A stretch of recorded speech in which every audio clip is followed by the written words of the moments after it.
Shalom Aleichem, salam sejahtera dan damai sejahtera, dan sukacita Ruach Kodes atau sukacita Roh Kudus selalu melimpah di dalam hati dan selalu melimpah di dalam kehidupan bapak-bapak, ibu-ibu, dan saudara-saudari dimanapun berada saat ini.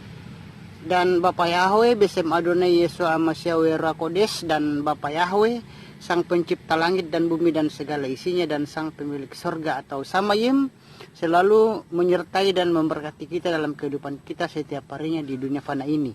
Dan kita jumpa lagi di video YouTube Siraman Rohani Umat Nasrani ini. Dan di video YouTube Siraman Rohani ini, Bapak, Ibu-ibu, dan saudara-saudara dimanapun berada saat ini, di video YouTube Siraman Rohani ini, saya akan membawakan topik karunia berkata-kata dengan pengetahuan. Jadi topiknya adalah karunia berkata-kata dengan pengetahuan. Dan bapak-bapak, ibu-ibu, dan saudara-saudari dimanapun berada saat ini, sebelum kita membahas karunia 9 karunia Roh Kudus, dan di sini saya akan membahas karunia untuk berkata-kata dengan pengetahuan. Jadi saudara-saudara, bapak-bapak, ibu-ibu, dan saudara-saudara dimanapun berada saat ini, ada 9 karunia Roh Kudus. Dan di sini saya akan membahas tentang karunia berkata-kata dengan pengetahuan. Dan bapak-bapak, ibu-ibu, dan saudara-saudari, sebelum kita membahas karunia berkata-kata dengan pengetahuan, karunia untuk berkata-kata dengan pengetahuan, marilah kita terlebih dahulu berdoa. Bapa Yahweh di dalam sorga atau Samayim, pencipta langit dan bumi dan segala isinya, dan Sang Pemilik sorga atau Samayim, Bapa Yahweh yang Maha Pengasih lagi Maha Penyayang, kami kembali mengucap syukur atas perlindungan-Mu Bapa, juga atas berkat dan penyertaan-Mu, juga kesehatan yang Bapa Yahweh berikan kepada kami dalam kehidupan kami setiap harinya di dunia fana ini. Dan kami juga berterima kasih Bapa Yahweh atas kebaikan dan pemeliharaan Bapa Yahweh kepada kami di dalam kehidupan kami setiap harinya di dunia fana ini. Dan pada saat ini Bapa Yahweh, kami akan mendengarkan firman-Mu lewat siraman rohani umat Nasrani, dan dengan topik karunia untuk berkata-kata dengan pengetahuan. Dan buatlah Bapa Yahweh siraman rohani yang hamba-Mu akan bawakan ini dengan topik karunia berkata-kata dengan pengetahuan. Buatlah Bapa Yahweh yang menonton dan mendengarkannya, Bapa Yahweh mengurapi mereka, urapi hamba-Mu dan urapi juga yang mendengarkan siraman rohani umat Nasrani ini Bapa. Dan buatlah siraman rohani yang saya akan sampaikan ini dapat kami mengerti dan kami dapat memahaminya dan menerapkannya dalam kehidupan kami setiap harinya di dunia yang fana ini. Dan Bapa Yahweh, doa kami ini kami panjatkan di dalam nama Adonai Yeshua HaMashiach, yang Dia adalah Mesias, Bapa Yahweh sendiri, Sang Juru Selamat manusia bagi yang percaya padanya. Haleluya, amin. Bapak-bapak, ibu-ibu, dan saudara-saudari dimanapun berada saat ini, jadi ada 9 karunia Roh Kudus. Ada 9 karunia Roh Kudus, dan ke-9 karunia Roh Kudus itu saya akan memberitahukannya lagi supaya kita bisa ingat kembali. Ke-9 karunia Roh Kudus itu yaitu yang pertama karunia untuk berkata-kata dengan hikmat, yang kedua karunia untuk berkata-kata dengan pengetahuan atau sama dengan marifat atau mimpi, yang ketiga karunia iman, yang keempat adalah karunia kesembuhan, yang kelima adalah karunia mujizat, yang keenam adalah karunia bernubuat, yang ketujuh adalah karunia untuk membedakan bermacam-macam roh, dan yang ke-8 karunia untuk berkata-kata dengan bahasa roh, dan yang ke-9 adalah karunia untuk menafsirkan bahasa roh. Dan di sini saudara-saudara, di sini saya akan membahas karunia untuk berkata-kata dengan pengetahuan. Bapak-bapak, ibu-ibu, dan saudara-saudara dimanapun berada saat ini, karunia untuk berkata-kata dengan pengetahuan itu di dalam perjanjian baru, terjemahan baru dikatakan berkata-kata dengan pengetahuan. Jadi karunia untuk berkata-kata dengan pengetahuan ini di dalam perjanjian baru, terjemahan baru dikatakan berkata-kata dengan pengetahuan, saudara-saudara. Tapi dalam terjemahan lama itu dikatakan berkata-kata dengan pengetahuan itu. Dalam terjemahan lama bahwa berkata-kata dengan pengetahuan itu sama dengan marifat atau mimpi atau penglihatan. Marifat berkatakan dengan pengetahuan itu sama dengan marifat atau mimpi atau penglihatan dan lain-lain.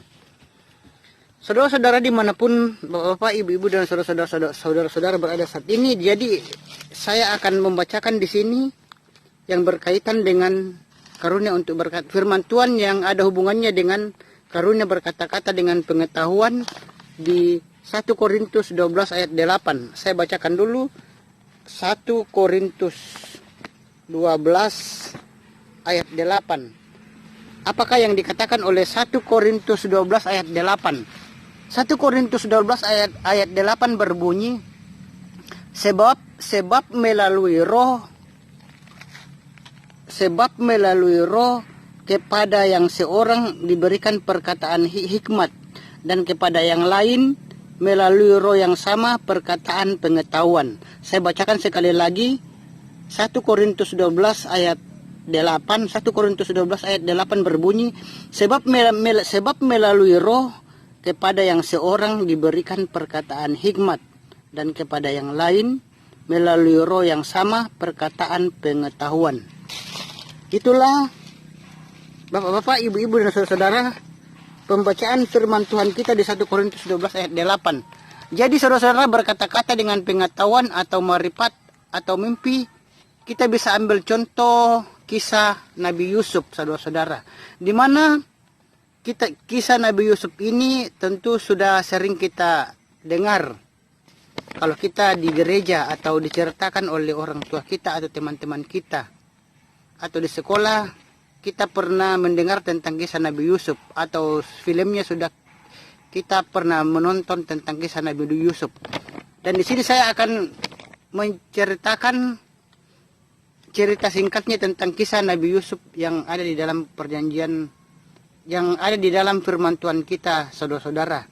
Dan contohnya di sini, saudara-saudara, karunia untuk berkata-kata dengan pengetahuan, kita ambil contohnya di sini adalah kisah Nabi Yusuf, saudara-saudara. Di mana saudara-saudara, Nabi Yusuf itu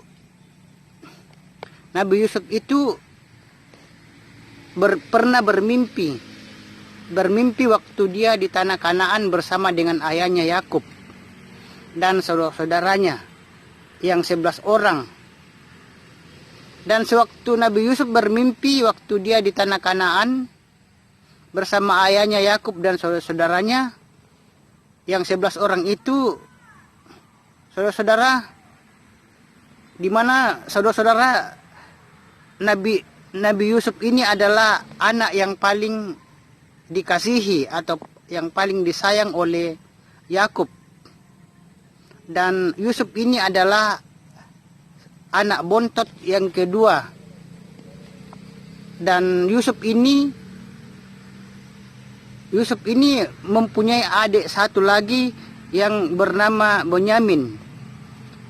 Jadi Yusuf ini adalah anak bontot yang kedua, dan Yusuf ini mempunyai adik satu orang yang bernama Benyamin. Dan saudara-saudara,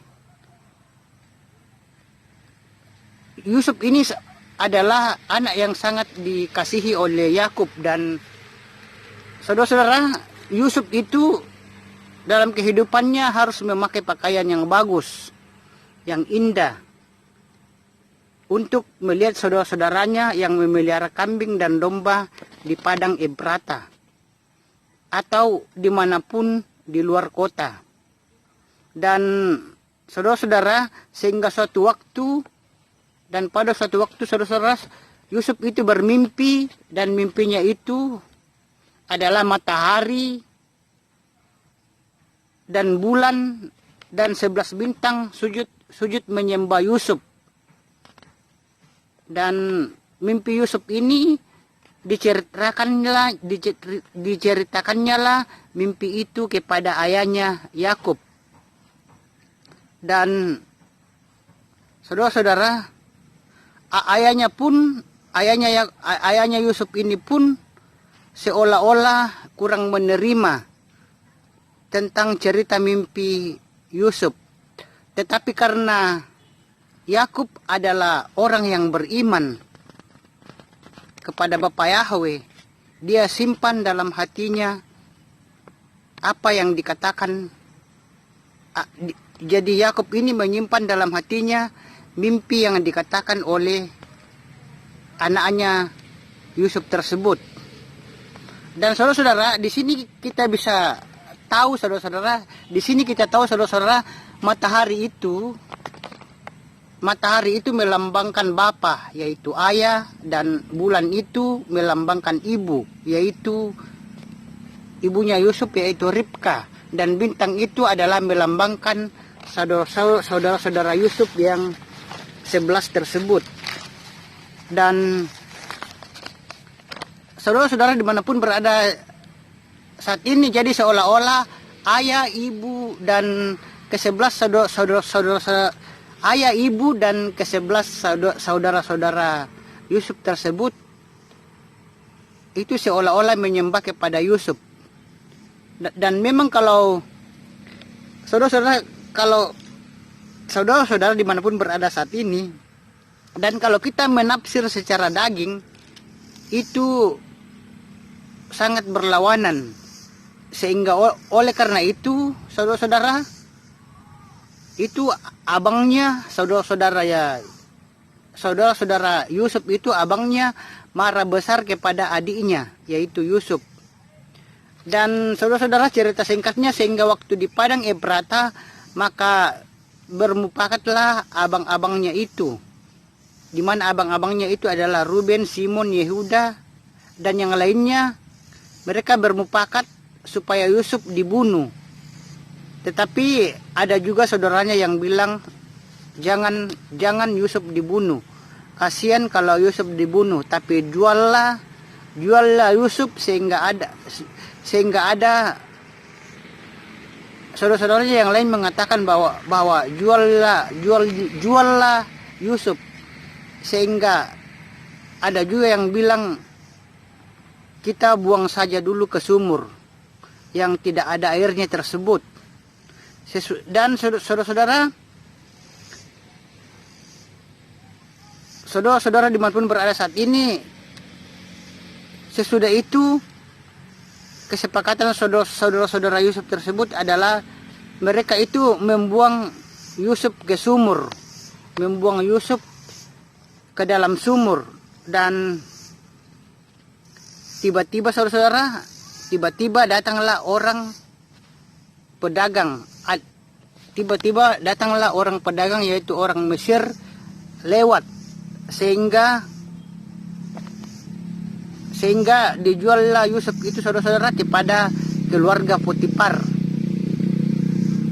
Jadi ketika Yusuf itu dibuang ke sumur dan ada orang Mesir yang lewat, sehingga dijualnya Yusuf itu kepada keluarga Potifar. Dan keluarga Potifar ini adalah seorang pedagang dari Mesir. Dan singkatnya saudara-saudara, maka sampailah di Mesir Yusuf bekerja di rumah Potifar. Dan Potifar ini saudara-saudara adalah pegawai istana Raja Fir'aun.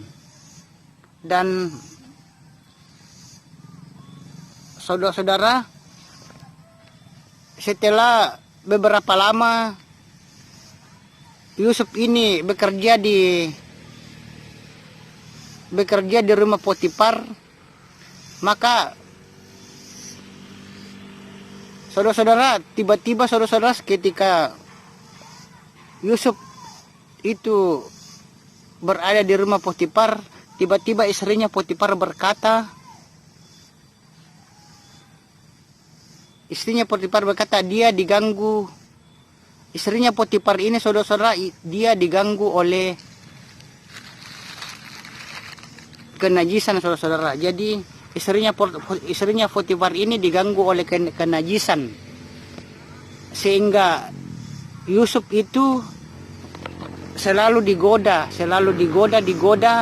oleh istrinya Potifar. Selalu digoda oleh istrinya Potifar berkali-kali supaya mau berhubungan badan layaknya sebagai suami istri.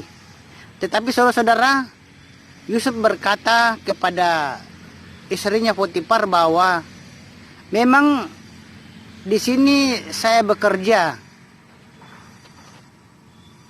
Memang di sini saya dipekerjakan oleh suamimu, membantu dalam pekerjaan, dan semuanya itu aku harus lakukan. Tetapi kalau untuk berhubungan badan, tapi untuk melayanimu layaknya suami istri, itu tidak bisa aku lakukan. Itu yang dikatakan oleh Yusuf. Sehingga saudara-saudara, dan Yusuf saudara-saudara itu sangat menjaga kekudusannya. Yusuf ini adalah seorang yang sangat menjaga kekudusannya dan tidak tergoda oleh rayuan istrinya Potifar. Dan saudara-saudara, singkat ceritanya, Potifar ini saudara-saudara, Potifar ini menarik bajunya Yusuf, dan istrinya Potifar ini berteriak. Dan istrinya Potifar ini berteriak dan berbohong dan mengatakan, katanya saya diperkosa. Saya diperkosa oleh Yusuf. Dan saudara-saudara, padahal yang dikatakan istri Potifar ini adalah tidak benar. Dan dia memfitnah Yusuf saudara-saudara. Dan secara singkatnya saudara-saudara, datanglah suaminya, yaitu Potifar, dan diberitahukanlah bahwa, dan waktu suaminya yaitu Potifar ini datang, istrinya Potifar berkata bahwa orang Ibrani ini yang mau berselingkuh dengan saya dan mau memperkosa saya. Jadi saudara-saudara, di sini Nabi Yusuf difitnah oleh istrinya Potifar. Dia mengarang-arang cerita yang tidak benar. Dia berbohong. Dan saudara-saudara, maka saudara-saudara, hukuman Yusuf yaitu dimasukkan ke dalam penjara saudara-saudara. Jadi karena ulah istrinya Potifar ini, sehingga Yusuf itu dimasukkan ke dalam penjara. Dan saudara-saudara, di dalam penjara itu Yusuf itu baik-baik saja di sana. Dan ada 2 orang bermimpi, dan di sana di penjara itu ada 2 orang. Ada 2 orang bermimpi. Satu bermimpi benar, yang satu itu bermimpi benar dia akan diangkat keluar dari penjara dan diangkat kembali bekerja di istana raja, dan satu lagi dia akan dihukum gantung. Sehingga saudara-saudara, singkat ceritanya, bermimpi jugalah Raja Fir'aun. Mimpinya yaitu ada 7 sapi yang gemuk.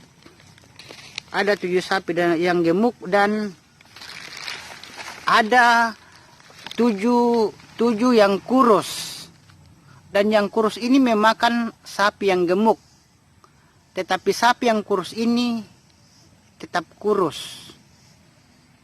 Sehingga bangunlah Firaun dan mimpinya lagi, dan mimpi Firaun lagi, yaitu mimpi Firaun lagi yang kedua, yaitu bulir gandum. Ada 7 bulir gandum, ada 7 yang berisi dan ada 7 yang tidak ada isinya. Sehingga yang tidak ada isinya ini memakan gandum yang berisi.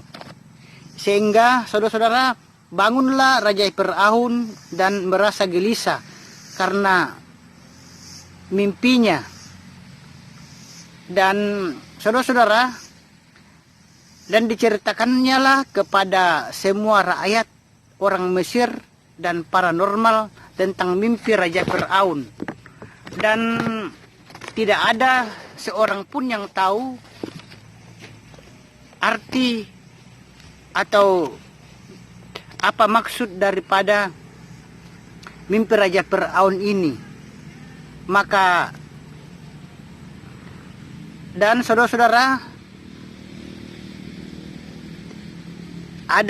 dan di sini saudara-saudara ada seorang yang mengatakan, ada seorang yang telah dikeluarkan dari penjara itu, saudara-saudara, dia mengatakan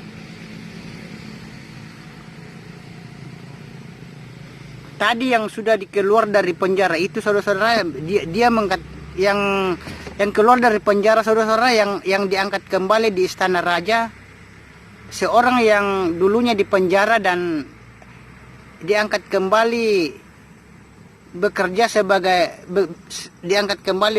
di istana raja, yang bertemu Nabi Yusuf sewaktu di penjara dan menafsirkan mimpinya. Dia mengatakan ada di penjara yaitu orang Ibrani. Dia bisa mengartikan mimpi. Dia bisa mengartikan mimpi saya, dan sekarang digenapi. Saya bisa keluar dari penjara dan bisa kembali bekerja di istana ini. Itulah yang dikatakan oleh seorang laki-laki yang diramal Nabi Yusuf sewaktu mereka bersama-sama dalam penjara. Dan saudara-saudara, secara singkatnya, cerita singkatnya, dipanggillah Yusuf dari penjara dan berhadapan dengan Raja Firaun. Dan kemudian Yusuf mengatakan 7 tahun terjadi musim kemarau dan 7 tahun akan terjadi panen secara besar-besaran. Dan duluan panen yang besar-besaran, maka panen yang besar-besaran itu baru duluan akan terjadi. Setelah itu terjadi musim kemarau. Maka dimintalah saudara-saudara dari hasil rakyat itu, dari hasil rakyat itu 1/5. Dimintalah 1/5 dan nanti akan terjadi. Dan Nabi Yusuf juga mengatakan, dan nanti akan terjadi masa kelaparan 7 tahun. Maka dipersiapkanlah masa kelaparan itu selama 7 tahun. Dan semua kuasa dianugerahkan kepada Yusuf, saudara-saudara. Dan Yusuf itu menjadi raja kedua. Dan sebab saudara-saudara, sebenarnya kalau kita lihat dalam kertas atau dalam kenyataannya, saudara-saudara, Firaun itu adalah nomor 1 raja yang nomor 1 memerintah di Mesir. Yusuf itu nomor 2. Tetapi saudara-saudara, dalam pelaksanaannya, saudara-saudara, justru seolah-olah yang nomor 1 itu, yang menguasai dunia itu, yang nomor 1 itu bukanlah Firaun, saudara-saudara, tetapi Yusuf. Dan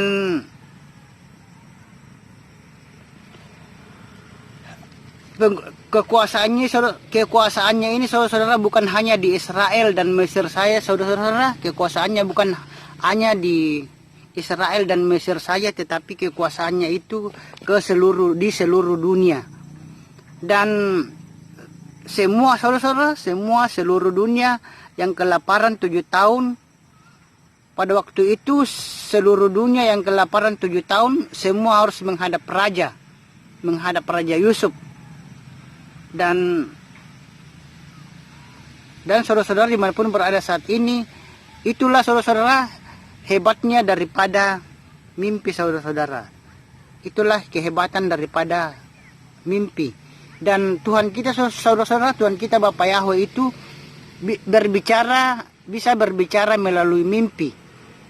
Dan Tuhan Bapa Yahweh juga berbicara saudara-saudara dapat juga berbicara melalui penglihatan.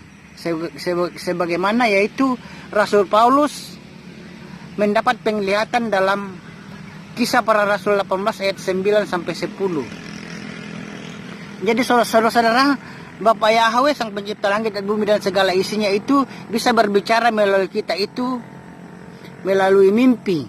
Juga dia bisa berbicara kepada kita itu melalui penglihatan. Dan sebagaimana yang Rasul Paulus pernah mendapat penglihatan dalam Kisah Para Rasul 18 ayat 9 sampai 10. Dan saudara, saya membacakan di sini Kisah Para Rasul ayat 9 sampai 10.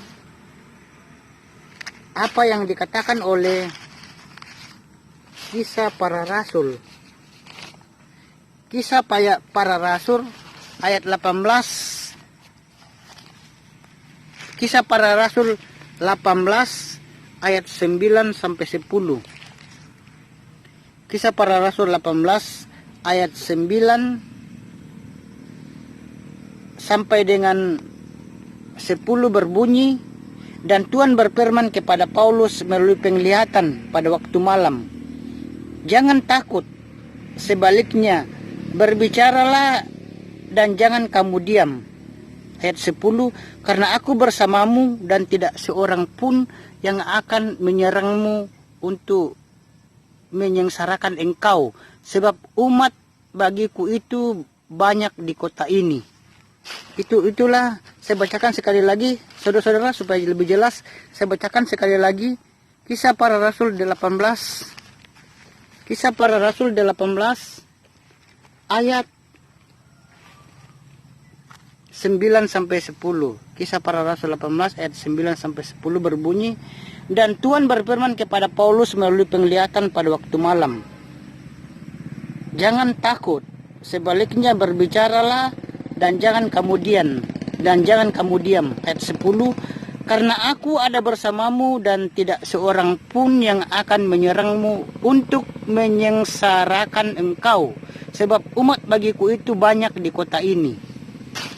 Itulah saudara-saudara, bapak-bapak, ibu-ibu dan saudara-saudara, pembacaan firman Tuhan kita di Kisah Para Rasul 18 ayat 9 sampai 10. Kisah Para Rasul 18 ayat 9 sampai dengan 10. Dan saudara-saudara, Bapa Yahweh itu di dalam memberikan penglihatan itu kepada Paulus itu lebih berani. Karena Bapa Yahweh itu memberikan penglihatan itu kepada Paulus, maka Paulus itu menyampaikan firman Tuhan itu menjadi lebih berani lagi. Paulus memberitakan firman Bapa Yahweh itu jadi lebih berani lagi saudara-saudara. Jadi saudara-saudara, Bapa Yahweh itu memberikan juga kita, dia juga Bapa Yahweh juga itu bisa berbicara, dia bisa berbicara itu melalui mimpi, dan juga Bapa Yahweh itu berbicara melalui mimpi, dan Bapa Yahweh itu juga berbicara melalui penglihatan saudara-saudara. Dan itulah saudara-saudara yang dikatakan, itulah saudara-saudara yang disebut dengan marifat atau mimpi. Dan Saudara-saudara yang dikasih oleh Bapa Yahweh, karunia untuk berkata-kata dengan pengetahuan itu, saudara-saudara, karunia untuk berkata-kata dengan pengetahuan itu, atau mimpi atau marifat, di mana Tuhan itu bisa berbicara melalui mimpi dan bisa berbicara melalui penglihatan. Dan di sini juga kita bisa tahu Tuhan itu berbicara juga, itu ketika juga Rasul Petrus, saudara-saudara. Cerita tentang Rasul Petrus sewaktu Petrus mendapat penglihatan, saudara-saudara. Juga di sini Tuhan itu memberikan penglihatan kepada Petrus. Mungkin saudara-saudara sudah pernah mendengar cerita tentang penglihatan yang diberikan Bapa Yahweh kepada Petrus, saudara-saudara. Jadi saudara-saudara, juga Rasul Petrus ini pernah mendapat penglihatan dari Tuhan kita Bapa Yahweh. Pada waktu Petrus itu di penjara, tiba-tiba Petrus melihat seorang malaikat. Petrus melihat seorang malaikat datang menolong dia. Dan dalam penglihatan itu, dan penglihatan itu menjadi kenyataan yang dialami oleh Petrus. Maka waktu Petrus diikat dengan rantai yang besar dan dikawal oleh tentara, seketika itu datanglah malaikat melepaskan rantai-rantai di tangannya. Datanglah malaikat melepaskan rantai di tangannya dan Petrus keluar dari penjara. Dan ketika Petrus dan malaikat itu sampai ke pintu gerbang besi yang menuju kota, pintu itu terbuka dengan sendirinya bagi mereka. Dan sesudah itu mereka berjalan sampai ke ujung jalan. Dan tiba-tiba malaikat itu meninggalkan Petrus. Dan setelah itu Petrus sadar akan dirinya.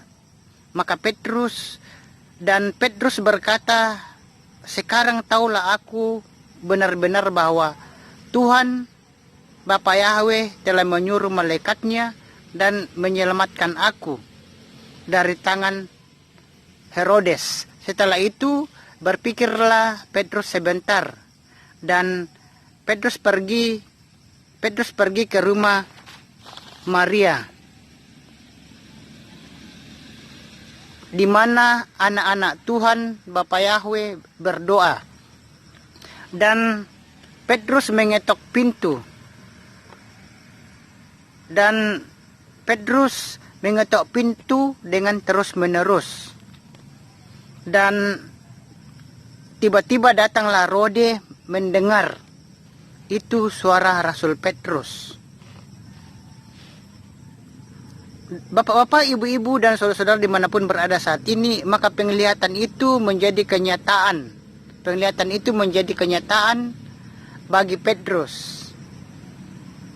Dan Petrus itu keluar dari penjara dan melayani Tuhan, melayani Bapa Yahweh lagi.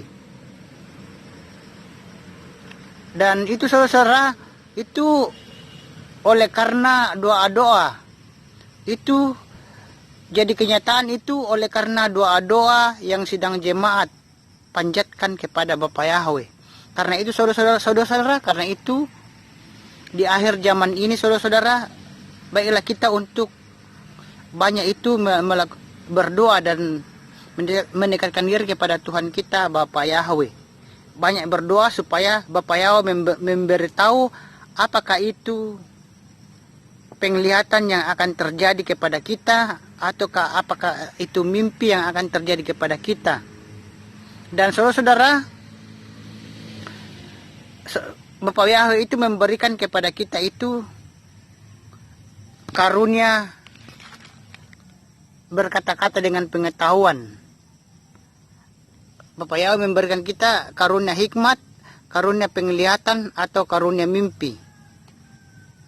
Dan semua karunia-karunia tersebut, saudara-saudara, itu semuanya itu dari Ruach HaKodes atau dari Roh Kudus. Dan kalau Bapa Yahweh memberikan kita karunia, apakah itu karunia pengetahuan, karunia mimpi, karunia penglihatan, atau karunia hikmat, itu Tuhan Bapa Yahweh pasti akan menggenapinya. Dan semuanya itu saudara karunia-karunia itu tujuannya adalah untuk kemajuan sidang jemaat, untuk kemajuan hamba-hamba Tuhan, yaitu sidang jemaat. Dan kita akan menjadi maju dan tertolong. Kita akan menjadi maju, kita akan tertolong dan diberkati oleh Bapa Yahweh. Dan sekian saudara-saudara, sekian. Dan itulah pembicaraan kita di siraman rohani umat Nasrani ini dengan topik karunia untuk berkata-kata dengan pengetahuan. Dan sebelum kita mengakhiri siraman rohani ini, kita berdoa terlebih dahulu. Bapa Yahweh yang Maha Pengasih lagi Maha Penyayang, Bapa Yahweh sang pencipta langit dan bumi dan segala isinya, dan sang pemilik sorga atau Samayen, sebelum kami mengakhiri siraman rohani ini, kami kembali berdoa kepadamu Bapa. Dan kami kembali mengucap syukur atas perlindunganmu, atas berkatmu, atas penyertaanmu, atas kebaikanmu dan pemeliharaanmu yang Bapa Yahweh berikan kepada kami semuanya di dunia fana ini, dalam kehidupan kami setiap harinya. Dan kami juga berterima kasih juga atas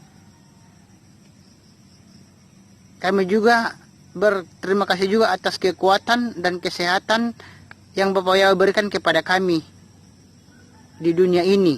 Dan terima kasih Bapa Yahweh karena Engkau telah memimpin siraman rohani ini dari awal sampai akhir, sampai selesai. Dan kami juga saudara-saudara berterima kasih atas kebenaran firman-Mu yang kami telah dengar pada saat ini. Dan kami bersukacita juga Bapa karena Engkau tidak meninggalkan kami sendirian di dunia fana ini, tetapi Engkau menyertai kami. Dan ajarlah kami untuk selalu berserah diri agar kami tidak menuruti keinginan-keinginan daging yang tidak berkenan di hadapan Bapa Yahweh, tetapi menuruti keinginan-keinginan Roh-Mu. Dan berikanlah kami kemampuan agar firman-Mu yang telah kami dengar lewat siraman rohani umat Nasrani ini, kami dapat memahaminya dan kami dapat melakukannya dan terapkan dalam kehidupan kami setiap harinya di dunia yang fana ini. Dan bisa tertanam baik. Buatlah firman yang kami dengarkan ini Bapa tertanam baik dalam kehidupan kami dan dapat kami lakukan dalam kehidupan kami di dunia ini. Dan doa ini Bapa Yahweh kami panjatkan di dalam nama Adonai Yeshua HaMashiach, yang Dia adalah Mesias, Bapa Yahweh sendiri, Sang Juru Selamat manusia sebagai yang percaya padanya. Haleluya, amin. Dan jangan lupa saudara, video ini saudara like, share, dan subscribe. Kita jumpa lagi di video yang lain dengan topik yang lain.